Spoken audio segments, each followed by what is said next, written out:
happens. I love Twitch in this kind of comp. You know what? Froggen's played a lot of Twitch in the mid lately. Oh, so no. I don't believe you. I was just talking to him, and he's like, my team won't let me play it. And maybe, just maybe. They've had a couple of games between. He's got maybe Jarvan they've now, discussed too. it. But, you know, well, we're seeing Vayne getting locked in by Maktar as the champion. He's played a heck of a lot of, that's for sure. Final pick, of course, for Libic. What will it be? What are they going to choose for the mid lane? Well, it's going to be the top lane, actually. I like having a carry-type champion in the top lane when you run a Vayne. Otherwise, they can hardcore dive Vayne, and then you've got no damage left over. It'll be interesting to see if they go for Lissandra, though, because then it's like, we're going to hard engage, and then Muckler, hopefully, he can clean up. And we actually saw that, actually. But is this a comp you want to hard engage into? Not really, no. Like basically, Malphite's gonna make Vayne's life just difficult, and then as long as Yellow Pete is safe, now he might not be, right? You've got the reveal from Twisted Fate. You can easily go in with a targeted stun from Nautilus, which you cannot shake. Oh, I like that. I do like that a lot. Cassidon as a counterpick to Twisted Fate is wonderful here. So if Froggen plays it right, I mean, this game is so interesting because there's so many things at play here. So think about the back lines, right? Twisted Fate, Lissandra, and Nautilus. They can all get to Yellow Pete, and Yellow Pete can hopefully run away with a Lantern, but those stuns are still going to land. His life will still be hard. Cassidon, Malphite, and Jarvan as well, those can all get to Mockler and make Vayne's life hard. A silence is one of the worst things for Vayne to deal with. She can't tumble, she can't flash, she can't use Blade of the Ruin King. She's just going to be under a Malphite and dying, so the back lines are going to be so hard to play in this game.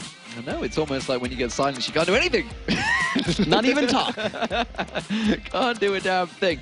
Well, EG, MYM, they are your team's comps put in there. Who do you favor right now? We know EG are a strong team fighting team, but Meet Your Makers have exquisite team fighting when it counts. I like EG a little bit because I think their lanes work really, really well. They got to counterpick the Cassidon in there. They got to basically show quote-unquote mid-lane Malphite and basically say, hey Mim, go pick all your champions as though we were playing mid-lane Malphite here. It's gonna be Malphite, it's gonna be Malphite. Surprise, we wanted to counterpick the Fate the entire time and show up with Cassidon at the last second. So I think that was a really good trick to pull out in Champions League. Of course, yeah, we know Wicked can play the champion. He has done it before. But just the fact that it's been on Froggen more recently, I feel like helps you kind of outthink your opponents. I like their overall 5v5. I think it has the potential to be much stronger. Speaking of stronger, is Libic the biggest support you've ever seen? It's like the biggest guy on the team and plays the support. Yes. Well, I mean, a lot of them are huge, right? You got Thresh and Blitzcrank and Alistar. I feel like you should just roleplay and play Alistar every game and then just be that imposing. Say, I'll headbutt you in real life. Bring it. You wouldn't want to mess with him, that's for damn sure. Alongside him, of course, Maklar. Going to be on Vayne this time. It's a champion he played a lot of back in Intel Extreme Masters Cologne, along with Cogmore, which he played yesterday. So a couple of champions, maybe falling back. And this is what Meet Your Makers have discussed in their interviews. They're saying maybe, you know, things haven't been working. Maybe we should fall back on what worked before. We'll see how that works out for them. They are up against Evil Geniuses. It's a team they played back in the CLG EU days. You know, just like EG have been around for about 2 years, MYM have been around just as long. Of course, they were in the WCG. They got second place at World Cyber Games way back in 2011, I'm going to try and say there. I think it was. But we're seeing an early start coming out there. Yellow Pete thought about sneaking up there, but he's just going to back away. Early invade coming out from Meet Your Makers. I think this is going to be a blue buff ward placement. And they've actually snuck in without getting spotted as well. So, you know, they've pinged potential ward spots right there. And you can see actually the red pings coming out from EG saying there might be someone sort of nearby. The flag toss will reveal at least a little bit, so that they, yeah, so EG will have known that Mim warded somewhere on the right-hand side, but they don't know where exactly. Now, it's actually that little banana brush up near the turret and not on blue itself, but they know there's some vision there. An interesting ward as well from Crepo. He didn't put it in the bush, I believe. Oh, yes, it is in the bush. Yeah, it just looks funny on the map. I'm just looking on the map and thinking that looks way outside the bush. Instead, look at Meet Your Makers. They're having an adventure around the jungle of Evil Geniuses right now. They're way better at level 1. They're absolutely the stronger team at level 1, and Evil Geniuses gives them the deference there to say, yes, we will let you go invade our jungle and put wards down. And I like this too because basically EG will know that wards are going into their jungle, but they're not going to pink ward any of those. Those are not the likely brushes you put wards down, so you might see Crepo go for a pink ward and not catch it at all, or he'll not try. And either way, Mim gets enough vision to know where the junglers are moving. Well, despite all those invades, it's Evil Geniuses that are actually on the red buff, and it's going to be Snoopy starting that one out alongside him with Wicked. Wicked looks like he's going to be positioning himself down that bottom lane with the Malphite, so he's going to be up against Kubon, but Snoopy on the invade, and you can see the stats right there. 50% win rate actually for both junglers on their champions right now. So somebody somewhere is going to get a bonus in those stats. And so here's the funny thing, because Mim actually has their dual lane mid, they can actually challenge the blue buff and prevent Jarvan from getting the steal, but he's actually going to get Kubon. This has backfired on him before. Will it be this time? He goes in for Kubon. Last time he did that on Extinct, he got stunned up under the tower. This time, wisely, slides a lot further away. And so now both solo lanes for Meteor Makers have lost their flash right here.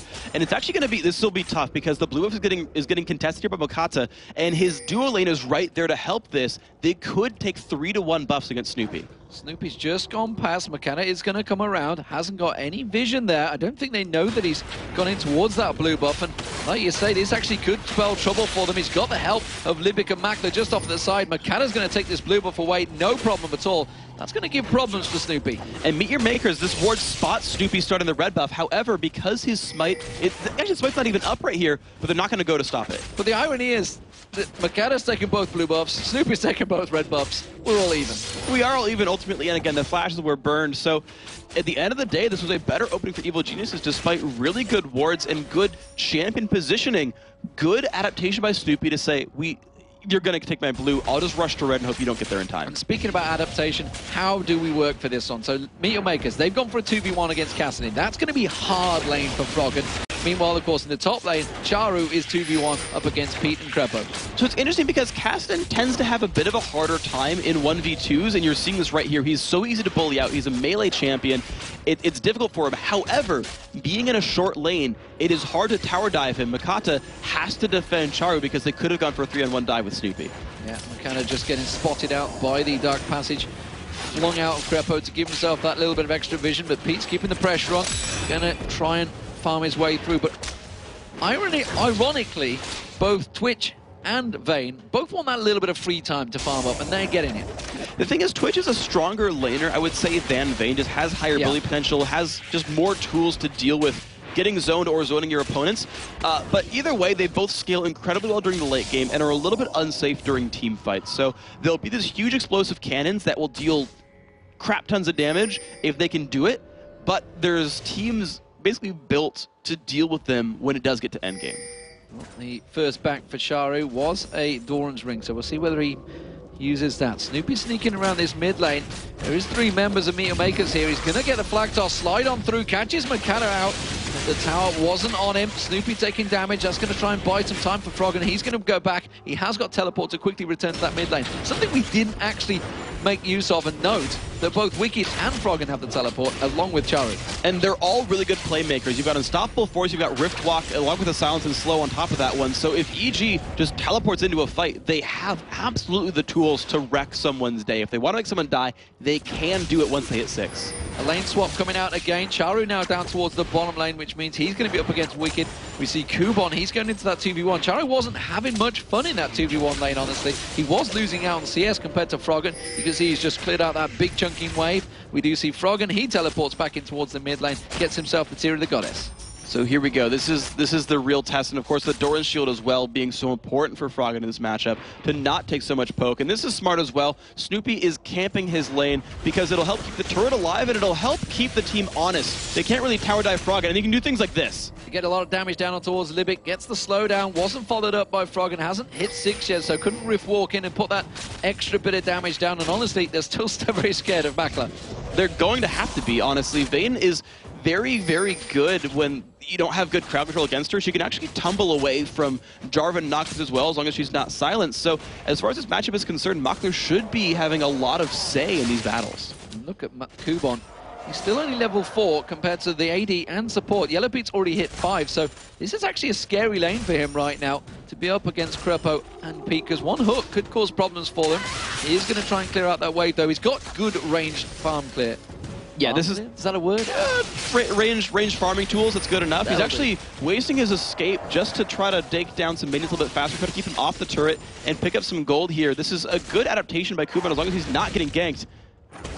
And so far he's not, because of course Jarvan's holding onto the mid lane. But here comes the teleport gang. Teleporting in towards the top. They're actually into the lantern, so the dark passage being used to teleport in. We do see Makata quickly reacted. He comes up towards there. Wicked backs away from this one. They tried to get that gank down, but it wasn't working. You know what's cute is you can actually teleport to the lantern there, and the thing is, Charu had locked a gold card but didn't actually hit Wicked, so we didn't actually stop the teleport, but they can create teleport ganks out of nowhere, which is really cool. That is pretty cool. You see the lantern being thrown out. This time it's on towards Makata. They're going to throw the hook out. They catch on towards him. The damage from Pete's not going to quite be enough, though. They try and keep it on towards Kuban. Kuban without that ultimate right now. Pete, of course, is getting very close to level 6. Has got spray and pray shortly, but it bought a lot of time for the bottom lane. So while that all happened, Charu said, thank you very much, I'll have some free farm. And that's just so good for him. And what you saw right there was basically that even when you get denied farm a fair bit, the solo laner plus the jungler tends to beat the duo lane 2v2, just because there's a little bit more sources of experience, and they tend to get a little bit out leveled and a little bit stronger. So that's the move you're seeing right there. And with the mid turret already going down, it's now time for the duo lane to defend one of those lopsided turrets and to keep pressure somewhere else, so they go to the bottom lane to stop Froggen for even longer. Yeah, the merry-go-round continues. We see Macron and Libic go to the bottom. Froggen's up against him. It does mean that Wicked moves in towards the mid lane, and that's going to be up against Charu now, as Charu swings around, gets himself actually a Negatron cloak, so we'll see how that works out. Likely to pick up Twin Shadows. A magic mantle, I should say, yeah. Not a Negatron. He's against 2 bursty magic damage dealers. It is very easy for both Malphite and Kassadin to hit Twisted Fate, so he's like double Doran's Ring, Twin Shadows, like I'll be more utility-based because I don't get to build AP. I'll die if I build AP. So it'll be a slightly tankier, more mobility-based TF out of necessity. Wicked making his way down. He's going to walk through Tribush Ward, though, so he is going to get spotted out. Has got unstoppable force available, tries to go for it quickly. Magda tumbles, flashes out of that, turns it straight back on towards him. We're going to see Charu coming in as well. Going to manage to get the stun card. It's Wicked they went for. I'm not too sure that was the right target. He's going to have that passive. We're going to see Kumakda is going to try and get on towards him. Flashes, quickly dashes away from there. Now we see Froggen on the back. He tries to get on towards Wicked, tries a sneaky maneuver, but Rift walks away. No ganks working now, but lots of ultimates and summoners used. That was not the best condemn. He thought he'd catch Wicked on the wall, but he slightly missed that and pushed him outside of Charu's flash range. That would have been a kill otherwise. And I like their target selection, though. They went for Malphite. Even though he was farther away, they knew Froggen could Rift walk away. They wouldn't have enough damage to kill him before he got out. So they said, look, Wicked, you have no ult. You basically have no flash at this point as well. We can chase you down. And if they hadn't missed the condemn, they would have gotten it. There is a CS advantage being built up for the AD carries. You can see that Pete is ahead right now, 81 to 69 on Magda. Magda back down in this bottom lane, though. That's got a big wave. He's going to continue chunking that one through. Did, of course, take that turret down in the mid lane. We see Pete and Crepo. They're going to go back. We'll see what they go and pick up. Oh, Froggen putting some damage down. Back on Magda once again. Starting to become a bit scarier now as his items start to gather and his levels start to build up.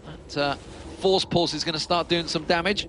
It is the Null Sphere that he's leveled up at the moment. He is going to get aggressed on by Magda, but it just forces him back. Where is Pete going? They're coming down towards the bottom lane, and you can see that Infinity Edge well underway by Pete.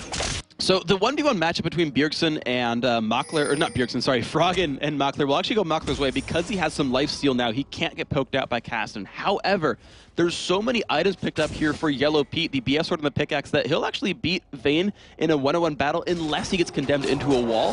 So basically, EG wants to fight this battle here. They'll tend to be much stronger. Just look how many wards Meteor Makers are starting to stack out here. Are they going to maybe move for the Dragon? We are at closing on the 11-minute mark. I'm just going to keep my eye on Makata's path to see whether he thinks he's going to go down there. Following Wicked as well. Wicked heading down south. I think that's simply to ward out. Now he's just checking out the bottom area, seeing if there's anyone in and around there. He's got to keep his eye on Chara, of course, to make sure he doesn't use that ultimate. It will be back available in around about 30 seconds time. In terms of CS between the two mid laners, despite the fact they're not beat up against each other, Charu is winning out in terms of CS over Froggen as well. Yeah, and that's what you're kind of seeing. The lane movements being moved around. The Twitch basically has been actually repositioned less, right? Makler went from mid to bottom and recalled a couple of times. He's had less time to farm because he's been thrown around in various lanes, whereas Yellow Pete has been able to free farm, and they're right off the recall from Libic. EG knows they've got the stronger lineup here on the map. They get the Dragon taken down, and this equalizes the gold lead now. They've lost the turret, but they've grabbed the Dragon. That's big for them. Yeah, clever play. The moment they saw Makler in that top lane, they're like, fine, go Dragon, get it quick. And they did just that. Makata had had a little look around, thought he could maybe sneak in and get the steal. Wasn't going to happen. We do see the bottom lane, no. Pressure back on towards it. Kuban taken very low. Spray and pray coming out there from Pete. Is it going to be enough? One more shot. Yes, it will be. That's first blood. And it's Pete that picks it up. Absolutely amazing play there, Evil Geniuses. That Twitch just does so much damage right now. Buying early attack damage items allows him to just burst people out with Expunge. Every Twitch maxes that one first, and it just wrecks people. So it's a good power spike right now. Yellow Pete is definitely the strongest AD carry in the map, and he will be for quite some time. Yeah, he didn't even need that ulti either. That's the difference there. So once that hook landed, it caused problems for Kuban, and that will be the first turret of the game for Evil Geniuses. Of course, Meteor Makers took the mid turret down early on. We're going to see Wicked now coming in. Unstoppable Force is available. Is he going to go for it? It's Mackless surely going to be the target. He managed to tumble and gamble his way out of the last one. Instead, it's Froggen's going to back away. It's actually a very scary fight for him to go, but instead it's going to be down the bottom. It's Kuban they go in towards. Cataclysm on towards him. Is he going to take it down? Yes, he will. Froggen teleports in. Rift walks across. Crepo taken so low. Unstoppable Force used on Charu. Now they're going to turn it back around. He's forced away. And you know what? EG, they can maybe push on instead. No, we're going to see Froggen. Rift walks in there. Sunkar gets pulled out. Null Sphere lands. Snoopy gets a bit more poke on towards him. Froggen hasn't really got the mana to continue. EG have put a lot in towards this. They may get themselves an inner turret out of it. They don't have enough health bars, though. Oh, good Riftwalk right there. That would have been his death if he didn't Riftwalk at that second right there. It does give free reign over the top lane, though. That is the price you pay for running teleport, is you leave these lanes empty and allow unopposed turret pushing. Because that second turret didn't go down, the teleports weren't really worth it. They didn't turn any more kills out of that. They did stop the push in a Crepo, but they traded 2 big summoner spells for a turret to stop 1 death. But there was 1 kill, another one for Yellow Pete. He's gone back, he's got himself that Infinity Edge, so we will see how it works out. Unfortunately though, as you see that stat, it's not the best stat to ever see for an AD carry. He has the most deaths, he is 46. But he's defeating it so far. Yes, he's doing all right so far. He's 2-0. And it seems to be working well at the 14-minute mark. It's EG just with that 400 gold lead. You can see in the top of your screens, of course, they've got 2-1 towers advantage for Meteor Makers because that top turret did go down in that trade-off. And there's a fight in the bottom lane as well. Kuban trying to get away from Yellow Pete, but he's massive as we've seen. Pete does use the spray and pray, should be enough, and he just mows down Kuban there. He had no chance, and that's actually 3 kills on the same champion, so starting to be less gold for Pete. That's true. The next one's going to be worth about 128 gold. So not the same kind of kills you normally see, but even still, Yellow Pete with a 13-minute Infinity Edge is a huge power spike. This is something that Evil Geniuses can actually utilize to their advantage. That even though Froggen has not had a good game, he's had the junk lane every single time, has the lowest minion kills of any of the laners on his team. They can rely on Yellow Pete to carry team fights. And when Wicked has Unstoppable Force, they can rely on him to carry the team fight as well, just to lock them down for Pete. And EG could actually make some moves here if they wanted to. They're trying to make moves on towards that top, looking towards that blue buff. It's not available yet. We do see Snoopy and Frog, and they're just rotating around the map. Charu in this mid lane being very cautious. The mobility now that EG have with those teleports, with the Rift Walk, with the Rat being stealthy, sneaking around, we're going to have to start seeing a lot more pink wards coming out from Meteor Makers. Yeah, and that's the thing, is you have a very ahead Twitch who can gank for a lane that can follow up for him. Froggen can easily follow up, right? Wicked can easily follow up. If they actually do roam with Yellow Pete, they can force kills on Charu. They can force kills on a Kuban. Well, there's the hook being thrown out, not landing. Crepo doesn't manage to find his target there, but Charu, ooh, the slide comes in. Snoopy forcing the flash out from Charu, though. Yeah, his ganks have been effective. They're burning some of his spells. He's not ganking all that frequently, except for those kills on a Kuban. He's only burning flashes, so he's not revisiting the lane. Right? Charu lost his flash at level 1, Kuban lost his flash at level 1, and he didn't really capitalize those into more kills early on. So he's, like I said, he's not revisiting the lanes in time to snowball those ahead. Good trade for Maktar on Pete there. Mentioned to use that Condemn just to force him back to prevent any more damage on him. Got that Blade of the Rune King completed, so feeling confident in that lane, only about 8 CS behind, so not a great deal. Of course, the kills will be a big spike in gold for Pete, but as it stands, it's fairly close between the two. With Blade of the Ruin King done for Vayne, he's actually able to duel Twitch 1v1. No, I realize it's actually a 2v2. There's the exhaustion, the box here for Crepo, and that's going to make things difficult.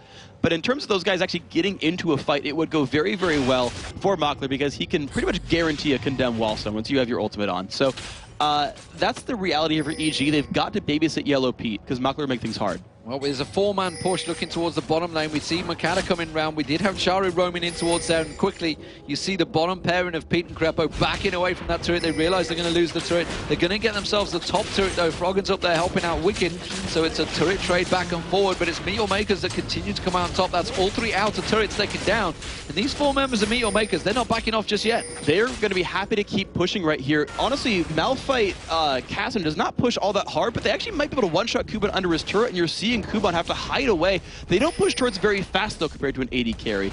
Honestly, if MY want to take some kind of other global objective, it's an okay trade. Oh, Makat Kuban is going to come in, tries to get out, has to use his ultimate instantly. And don't forget that both ultimates still available for Wicked. If they want to use it, Froggen, of course, his ultimate just simply riff walks his way in there. They continue the damage. Finally, we are seeing Charu. He's going to come across and help out. Then Wildcards signal that. All 3 members of Meteor Makers had to gather in the mid lane, which has given EG a chance to regroup as well. Yeah, this is interesting. Meteor Makers tended to bite off more than they could chew. They thought they could do something instead of defending that secondary sort of top lane turret, and then realized, wait, we're not taking Dragon. It's not quite up just yet. I think they didn't quite have the timer because EG took the last one, and didn't push for a secondary right-hand side turret either, so they've kind of given up that map control.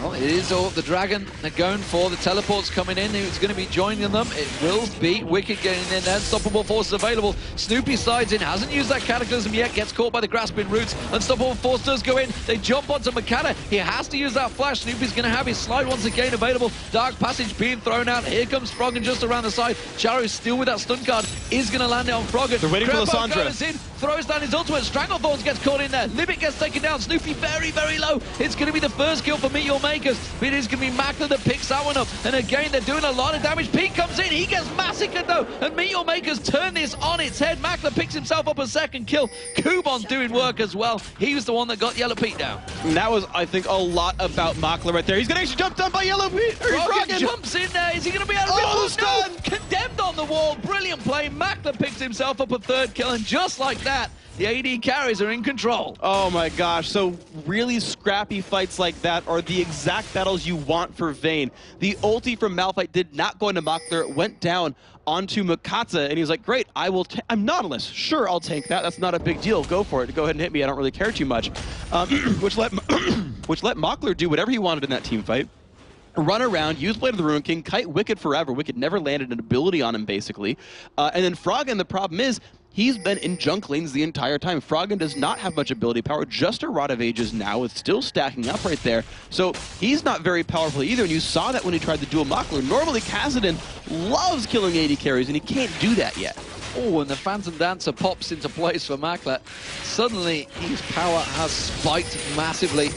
And Pete, honestly, while he was in the right place at the right time, he got focused so quickly, as we talked about in Picks and Bans. Now we're seeing Makata actually maybe going to try and cause some aggro on EG. It is all about the blue buff. That's what they want to fight for. Froggen starts it off. Meteor Makers, they are ready for a fight on this one. This is going to be rough positioning, though, because Evil Geniuses have Spray and Pray and soon the box, and tight quarters are so good for EG. Oh, he gets the steal! They get the hook, though, on Makata. Are they going to finish this one off? He's going to try and slide himself away from there. He's taken very low. Unstoppable Force catches 2 of them. Makata goes down, but on the side, we see Snoopy getting taken out as well. Wildcards going through 3 members there. Brilliantly placed. Yellow Pete taken very low. EG on the run right now. And Meteor Makers once again coming out on top, despite the fact they lost 2 members. Yeah, it's 2-1 right there. You know, the blue buff being taken away, EG forced back, and MYM could have chased if they had a little bit more vision in that brush, but they were all swept out. EG got to run around behind a wall, and you don't want to face check a Cassid. You're going to get slowed and silenced. Char actually wants something.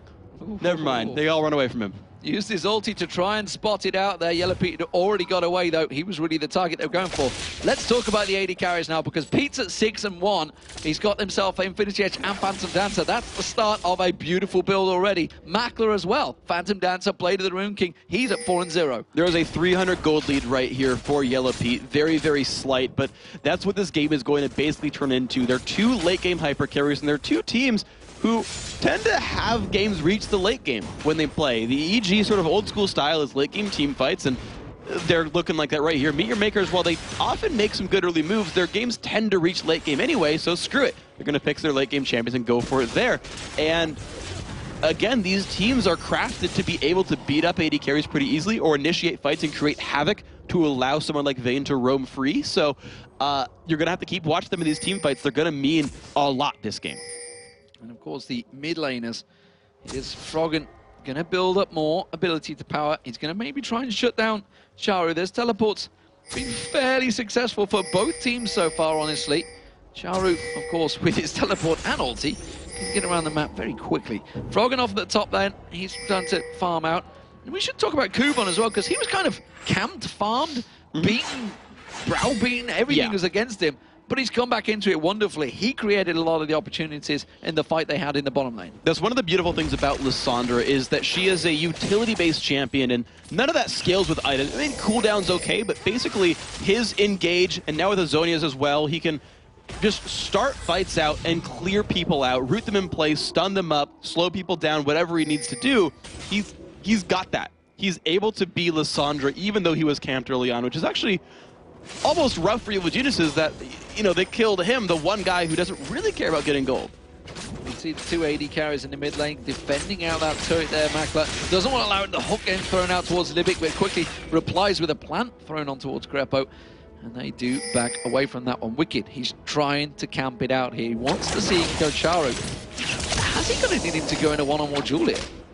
It's going to be tenuous, honestly. Both these teams, I feel like, are the more reserved types and wouldn't want to just go start duels randomly in general. So I feel like we wouldn't even see it happen anyway. So Meet Your Makers, I'm trying to think of who's even in the lead right here. Who's the playmaker? The teleports are up for Evil Geniuses. Froggen is able to roam around if he wants to. Dragon's coming up soon. And EG have, I would say, these slightly better, like if you draw battle lines, the better 5-on-5 team fight, because they can just be ready to go and then crash into each other. For Meet Your Makers, though, they're the ones who want to create just slightly more opportunities, use the TF ultimate, and use the fact that it has a lower cooldown than Summoner Teleport to create lopsided engagements. Well, speaking of lopsided engagements, Froggen's managed to get that wave down onto the turret. They're not going to do a great deal, but every little bit of damage counts. And it seems that Wicked and Froggen are actually quite happy to just be off both split push in the lanes, trying to keep Meet Your Makers guessing here. You keep seeing Wicked, he's just standing off in the bushes, taking away the vision, realizing that Meet Your Makers don't know where he is right now, so it keeps them guessing in the mid. Meanwhile, Yellow Pete, he's happy farming the mid. And I like the whole double split push thing from EG, because they're really self-sufficient champions who can get away from ganks with Unstoppable Force with Riftwalk. It does let Meet Your Makers take objectives like this, though, because EG is so decentralized. But because they can teleport back into the fights and have great ultis, if Mim tries to dive a turret, EG can respond. It's just 100 gold between the two teams right now. That's going to be a siege minion actually pushing on. Froggen could have stuck around and took that turret, I feel. Maybe he's going to let the minions do it themselves. We'll see whether they are able to.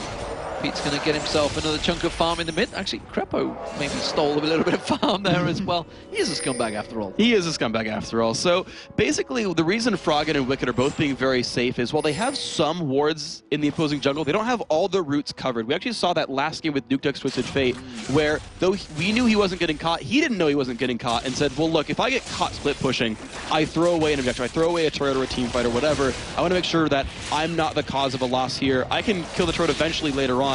I'll play it slow. And that's kind of the game plan these guys are giving right here, is respecting the fact that ganks might be coming in and taking it slow. Well, there's a ping on the mid lane turret from Meet Your Makers. They are happy to push all 5 members up there. While this is happening, they see Wicked down the bottom lane.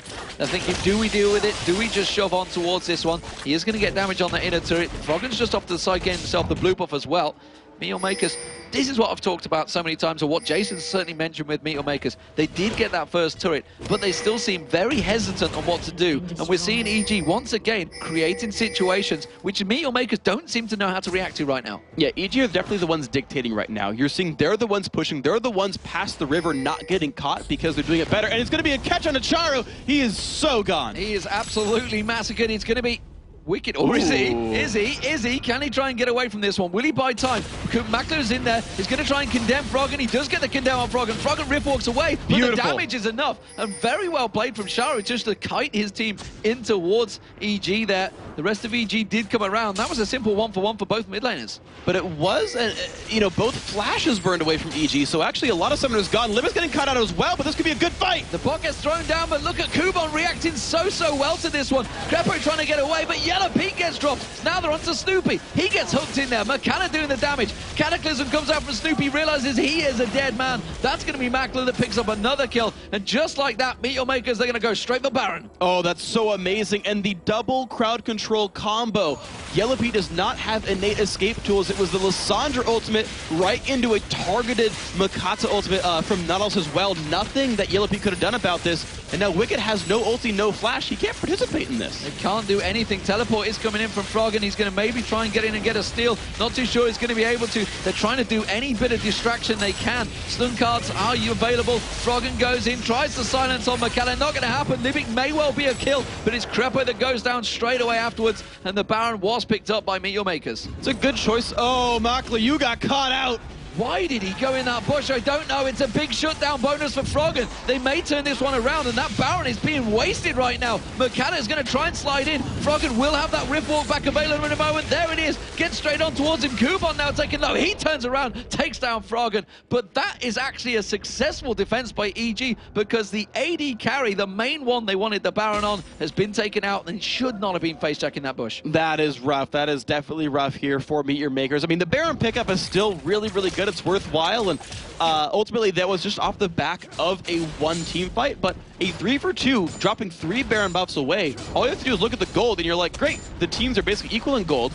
Only Kubon and Charu have the Baron buff on themselves, so that's mostly nullified at this point. We're back to a very even game where it's how well will they position in team fights. Absolutely. Charu gets himself a chunk of gold with the wild card, thrown up there. Yellow Pete gets himself a red buff. Look at the gold though across them. 80 carries, 200 gold between them. The mid laners, just about 300 gold between those two. Junglers, 200 gold between them. Top laners, 100 gold between them. Supports, 200 gold between them. Very, very tight game. That Baron buff is generally counted as a big, big bonus, but the fact that it's only on 2 members right now is kind of nullifying it. And to keep the topic of close by numbers, look at the gold total, 100 gold apart, turrets 1 apart, kills 1 apart. These teams are very evenly matched right now, similar team comps as well, but the push is in with no one from EG to respond just yet. This will be another turret picked up for MYM. That's going to be an inner turret easily taken. The fact that they had the both carries off on the lanes. Froggen didn't have teleport available. He's actually going to continue in that bottom, but good push, good tactical awareness from Meteor Makers. They realized the situation. They realized Pete was in the top. He was never going to be able to defend that one. And the fact that Froggen's timer was down, which I'm almost certain they know that timers on these teleports these days. I'm curious. Because they wouldn't have really seen him teleport in, though, because he teleported into a ward in the background and came across, and Frog is looking for Mackler here. And see if he can do it. It didn't work out the last time, and he's not convinced by it, it seems. But he is going to come across in towards that wave. He's got the rest of his team coming in. Oh! The time in there. Charu pops that ultimate, Mackler turns around quickly. He actually shows up to the bottom lane as well. He sees that all of EG are in that bottom jungle. So here's the real test now, because the ultimates are back up again, and that is always what you want to consider right here. All the ultis are up, and of course a very smart choice by Yellow Pete as well. Stopped his offensive build and went for a Banshee's Veil because he's getting hit by targeted stuns. Nothing's breaking his Banshees. He's not losing that to anything except for, generally speaking, a crowd control ability. So him having Banshees makes sure he blocks not only the damage, but the actual application of CC, and then has Cleanse, so it'll be very hard to get rid of Yellow Pete. Well, Crepo gets caught out there. Yellow Pete turns around, he's put spray and pray down. Livik's going to get caught out. McCanna's the next focus target, gets the slow on towards him. He's going to get tossed up in the air. Yellow Pete picks himself up another kill, and that was a 3-for-0. Very, very quick, easy exchange, because Froggen managed to take down Mackler off the side. Incredibly well played right there. Meteor Makers didn't get to do anything right there. The CC chain on Olympic was a free kill. Froggen now has enough AP to actually do good things on his own. You saw him get rid of Mackler. The EG lineup is now working exactly as intended. Working exactly as intended. 20 seconds still on the spawn, so 2 members desperately trying to defend this one. They've got the wave clear, but look at the damage Kubon uses that Zhonya's hourglass. Will it be enough? Crepo throws out the hook, didn't quite land the timing. Kubon uses his ultimate. He's just trying to buy time. He may have done it. Yes, he does. Takes down Crepo. Is it going to buy enough time for the turret? No, it's not. And that could be an inhibitor turret going down. Ooh. Oh no, Pete again. How many times have I said it? Hit the goddamn tower. But the thing is, Charu was back with his ultimate available, and the rest of the team respawning. If they bought home guard boots, Charu can jump in, land a stun, Zhonya's any counterattack, Libic shows up, flash exhaust his roots, his ulti was still up as well. That's actually a good read by EG to realize that they killed MYM so fast, they didn't get to use their ultimate summoner spells. They were full power coming into that fight. And they quickly backed away. It's going to be the Dragon Note for Meteor Makers. It's going to keep things still very close. The fact that they didn't take that inhibitor turret down, the gold is just going to be 1,000 between the two teams once again. And honestly, it seems to be who gets the better engage right now, which you would expect, but there really isn't a great deal of difference. But as we saw in that last fight, Froggen, if he can get Mackler off on his own, can kill him now. Yes, and this is really the difference between the AD carry builds, because Yellow Pete stopped at I had Phantom Dancer and then went Banshee's Veil, saying I need to survive these team fights, whereas Mackler went for the Blade of the Ruin King and a Phantom Dancer and then a Last Whisper before buying Magic Resist. Now, while ideally Mackler would do more damage, an AD carry deals 0. And him dying right away in those fights does not let him ever win a team fight. Oh, Pete loses his Banshee's Veil there.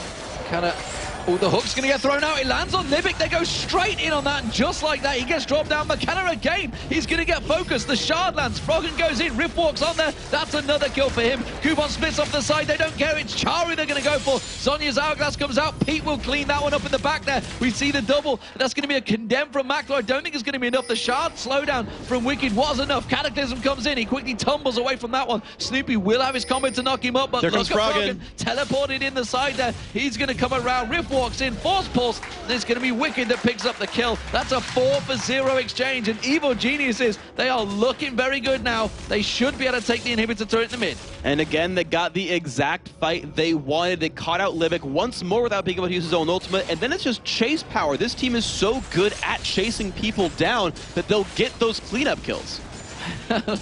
Another horrible stat that you don't want to see. It is Livik, the most deaths as a support. Nearly got taken down in one combo there from Froggen this time around. They do take the inhibitor. They take the inhibitor. Remember the middle inhibitor? That could get tanked out by Wicked. Instead, they're going to back away because MYM all spawning.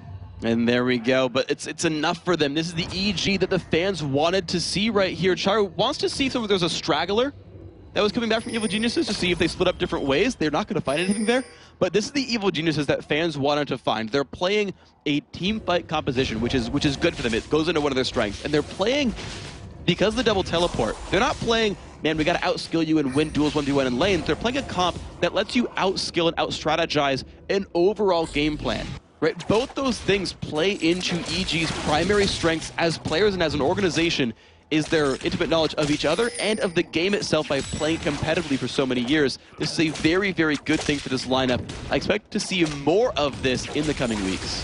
And I always like to see Froggen on a champion that he simply can carry hard on, because at 838, he's definitely creating the opportunities. He's tracking down Mackler. Oh, he nearly did get caught with the grasping roots, but nearly face checked that one. But look at the side. We see Wicked. He's looking to create an opportunity. He has got that unstoppable force. Could have maybe caught all 5 members out. Instead, they're saying, we have full positional advantage over Meteor Makers. We're going to push down. Remember that inhib turret was already damaged by EG in the last push. It's going to be enough for them to take this one down. And Froggen is, ooh, wow, that was actually dangerous. He could have been caught out right there and bursted down in a combo. He's got the death cap, though. He does plenty of damage right here. That turret's going to go down as well. Mim's going to have a hard time actually defending this. Ultis are available, though. Well, if they're grouped up, Kubon could find himself an advantage to dive in and stun them all down there, which is why they wisely back away from this one. Meteor Makers, though, have got themselves a second exposed turret. We do see, of course, the fact that Baron has spawned. Evil Geniuses all heading back that way. There's a lot of pink wards around there, but the fact that Crepo has the Oracle, he'll be able to clear them out in no time. There's no real rush here for EG. They've got the ward coverage. They'll start on Baron, but they'll likely pull off before Mim really gets into range. And you see that right there. But they know that they've got super minions flooding into the bottom of the base, and that the middle inhibitor is easy to take down as well. And so EG can keep stretching MYM out, feinting at Baron, not even intending to really kill it unless Mim just lets him have it, and waiting for some kind of setup. Yeah, it looks like they're going to have it this time. Twisted Fate, Charu using his ultimate, sees it happening, but they are not close enough to do anything about this one. And with Yellow Pete so fed, he's going to take that down in no time. He has got that last Whisper completed now. And look at Wicked, he's playing defensive duties. I'm not going to say goalkeeper, because he'd be catching things there. Instead, he's just looking to keep the pressure on. The first Baron for EG, will it be more to come, or will they just be able to close the game out with this one? And I don't think MYM can defend this inhibitor. They didn't fight for the turret. There's no way that they fight for the inhibitor against a Baron buff team, so it will be 2-0 inhibs. Wow. The sounds last long enough. Kuba does not go in on this one. Inhib does go down. No major engage at all. So now, do they even defend the secondary outer turret? Do they even defend the inhibitor turret? MYM can't just go 3 inhibs down. They'll just lose the game passively at that point. As of yet in the European LCS, we haven't seen a team come back from losing 2 inhibitors. So by that reckoning, Evil Geniuses may well have closed the bottom's gap once again. I did say to Wicked just before this, I said, you know you're bottom of the table now. He's like, no, it doesn't count. We haven't played our match. No, it counts, it counts. It's like, it won't last long. It won't last long. Maybe, just maybe, EG have managed to suss out what they need to do, but unfortunately for Meteor Makers, if they lose this game, it's going to put them in a hell of a losing spiral. We do see the wave getting cleared in the top, everything being pushed in, super minions down the mid and bottom, and everybody stacking those items. Yeah, an EG win here puts them, Meteor Makers, and SK Gaming all in a tie for 6th place. That is the reality if this game goes down right here. If it goes the other way, EG or Lona 8th, and Meteor Makers holds on to 6th themselves as well. So EG still playing the smart game. Only 30 seconds left on Baron, but they're actually, sorry, 2.5 minutes left on Baron, and they're just grabbing their buffs, saying we've got enough time. We could even take Dragon before pushing a turret down if we want, just to make sure we get farther and farther ahead in this game. This might be used to make sure Yellow Peak can kill the red buff sooner. They're putting all the buffs in the right places, then saying, all right, now top lane is ours. That secondary turret is going to be fairly easy to kill. However, Meteor Makers are hiding in a brush to start something. Well, Wicked's there, but quickly, if Froggen goes in, oh, he's already used the Force Pulse. Didn't realize that they're going to catch on towards him. Is he going to be able to rift walk away from it? Dark Passage was thrown out, but he did get caught. Now they go to Yellow Pete. He gets caught out by Makata, but Spray and Pray is catching him in beautiful positional advantage, and Livik, he's going to try and do the damage. He's trying to catch them out, tries to lock them down. Makata, though, just getting punished, and Pete managed, oh, he failed flashed. He failed flashed, doesn't matter, he still picked up the kill nevertheless, and now we see Snoopy coming across. So despite the fact it kind of backfired a little bit for EG, it didn't happen, and it may well be a surrender coming in. No, it wasn't. It's just simply going to be Wicked going in there. That's going to be the Nexus turrets going. It's Evil Geniuses that pick up the win against Meteor Makers. Meteor Makers in a bit of a spiral of defeats right now. It is all gone wrong for them since DreamHack. They have not managed to pick up a win in a long time, but EG, you can see